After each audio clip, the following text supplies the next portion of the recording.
Então, ainda falando um pouquinho de Rafinha, porque saiu pela Choquei essa grande informação que, segundo o portal o espanhol AS, Barcelona não quer que o Rafinha siga jogando pelo Brasil na Copa do Mundo.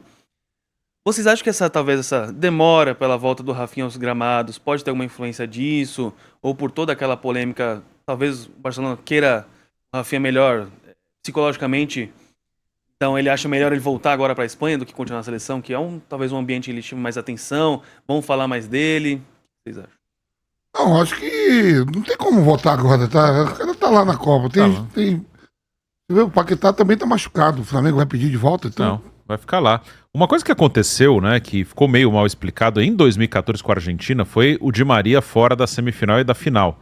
E na época falaram muito que o Real Madrid vetou ele. E isso nunca foi muito desmentido. Até o Di Maria já falou algumas vezes disso. O Ramos também é uma coisa assim, né? Teve essa conversa também. Mas assim, o Rafinha, ele tá num processo normal. Ele machucou no segundo jogo, tá retornando. A gente nem sabe se ele vai ficar no Barcelona, né? Falam muito de transferência para a Arábia Saudita. Então tá dentro do normal, claro, não vão destruir o jogador. Ele tá voltando aos pouquinhos. Então acho que isso não vai mudar nada. Se ele estiver disponível para as quartas, para semi, ele vai estar ali à disposição, vai entrar. Vai estar no banco ou entrar no time.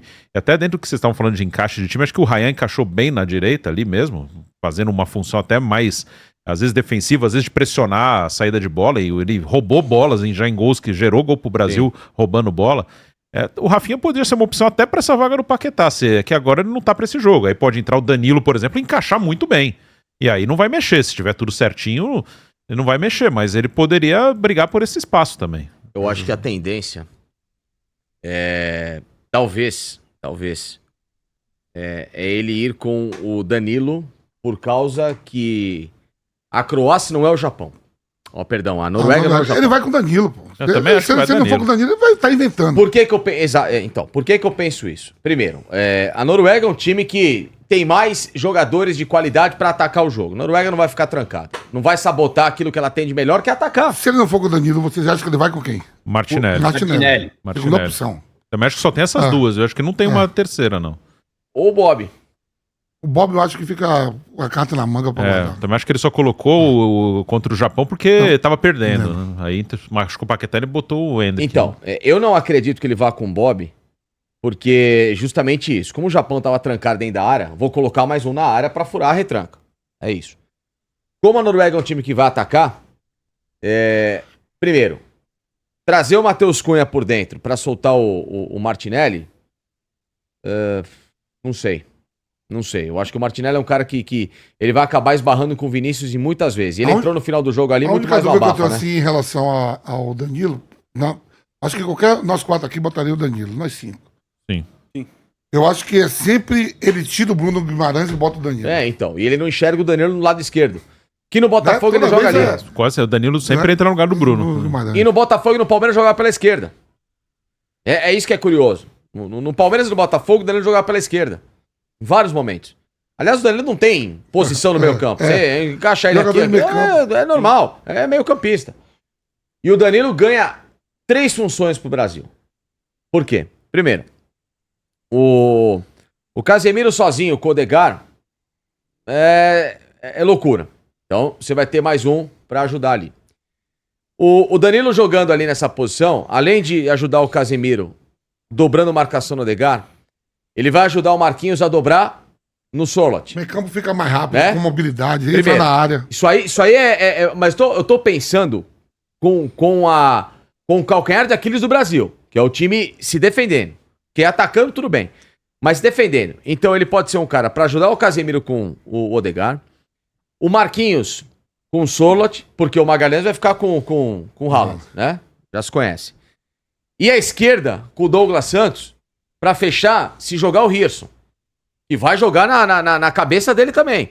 Tudo bem, você pode falar, só que tem o Vinícius pra jogar na cabeça do Hirson. Verdade. Só que é muito mais fácil pra Noruega encaixar 2 pra soltar o Hirson e fechar o Vinícius do que o Brasil, que é um time que não tem opção no meio campo. O único marcador do Brasil hoje em campo, marcador é o Casemiro, que não consegue marcar ninguém. Olha lá. Porque o Bruno é um cara de soltar jogo. Na área também. O Bruno, ele virou o falso camisa 10 do Brasil. E com o Danilo, aí sim, pensando no que você falou, além de ser um cara que vai atacar, que vai ajudar a criar, justamente por isso, o Brasil vai ter 2 armadores. Um de um lado para jogar com o Vinícius, com Matheus Cunha, e outro para jogar com o Ryan e você equalizar o jogo. Porque a Noruega é um time que não vai esperar que o Brasil só ataque pelo lado esquerdo. Ela vai se fechar no outro lado também. E se o Brasil não tiver essa opção de armação mais uma vez, o Ryan vai ficar isolado e o jogo não flui por ali. Mas você acha que não vai precisar dar uma segurada em algum desses 2 meio-campos, o Danilo ou o Bruno Guimarães, justamente para dar esse suporte pro Casemiro, que não tá mais em condições de marcar um Haaland, um Odegaard, e aí acabando inibindo que esses 2 têm de melhor, que é a criatividade, tanto o Bruno Guimarães quanto o Danilo? Eu acho que assim, o Danilo compõe todas essas funções com essa mesma capacidade. O Danilo não vai mudar em nada pra mim. Aliás, mais do que mudar, pra melhor a dinâmica do Brasil. Se ele ficar um pouco mais atrás, assim, O Danilo? de lá de trás? Não tem problema. Porque aí que o Vampeta teoricamente, o Danilo... Você acelera o jogo, né, Ale?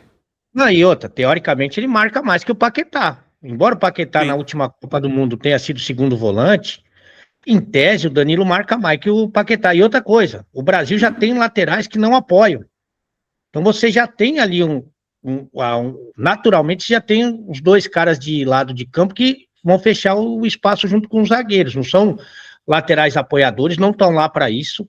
Eles não estão lá para isso, né? O time foi configurado para eles ficarem mais mesmo. E, em tese, o Danilo marca mais do que o... Aliás, você vê, né, que a gente tá falando de 1 contra 1, que não é assim que funciona o time e tal. Quando a seleção é convocada, o Danilo tá jogando mais que o Paquetá. É que ele é afastado do Botafogo porque estava negociando com todas as equipes do mundo aí, mas esse primeiro semestre, você não compara o que produziu o Danilo pro Botafogo com o que produziu o Paquetá pro Flamengo. O Paquetá cresceu na reta final pré-convocação. O Danilo fez um primeiro semestre que, até outro dia, ele era artilheiro do Campeonato Brasileiro. Então, eu acho que o Danilo pode contribuir mais defensivamente, embora o Paquetá seja mais alto que o Danilo, né? E essa questão da bola aérea preocupa mesmo. Mas o Danilo pode contribuir mais defensivamente do que o Paquetá, que, em tese, é a função do Danilo, né? É a função do Danilo, embora ele seja um todo campista, como disse o Facincani, ele é um marcador, em tese. Ele ajuda na marcação mais do que o Paquetá, na minha opinião. Sim, acho que o Danilo ele vai ajudar muito naquela característica de saída de bola, assim, porque quando o Brasil tá atacando, ele meio que o Casemiro ele fica muito postado como um terceiro zagueiro, parecendo assim. Ele fica entre os 2 zagueiros. O Danilo acho que ele vai ter um pouco mais de liberdade, assim, muito como o Paquetá tem jogado. Como foi uma assistência do Paquetá contra... Não lembro se foi Haiti ou Escócia. Ele pega uma bola no campo de defesa, de costas. Aquela que ele procura alguém pra tocar bola. Ele vira de costas e já dá uma achada no Vinícius Júnior. Eu acho que por característica o Paquetá, o Danilo é de fato a melhor opção, assim, pro lugar do Paquetá. E daí não mexe muito no esquema. O que tem dado certo, você mantém muito aquela ideia que tem dado certo até agora. Mantém o time com 3 meio-campistas, Matheus Cunha voltando, que também se você coloca, um outro atacante, às vezes tem que mudar a posição também do Matheus Cunha. Sim. Ele não vai mexer. Claro, o Danilo é diferente do Paquetá. É um cara mais de força física, de entrar na área. Não tem... O Paquetá é um cara mais habilidoso de achar um passe ali. O Danilo não é um jogador com essa característica de achar um passe num espaço que não tem, mas ele pode entrar na área e finalizar. Muda a característica do atleta, mas acho que o Danilo é o que melhor substitui. Não tem ninguém com a característica do Paquetá exatamente. Eu acho que o Danilo é o que mexeria menos na maneira do time jogar, e o time vai se acertando aos pouquinhos. Então acho que é a melhor opção mesmo, é o Danilo ali, e pode entregar algumas coisas que também o Paquetá não entrega, né, de chegada na área, de força física. É um jogador que pode ajudar, sim. Eu acho que é a melhor opção, acho que é o que mexe menos no time e ele pode acrescentar algumas coisas.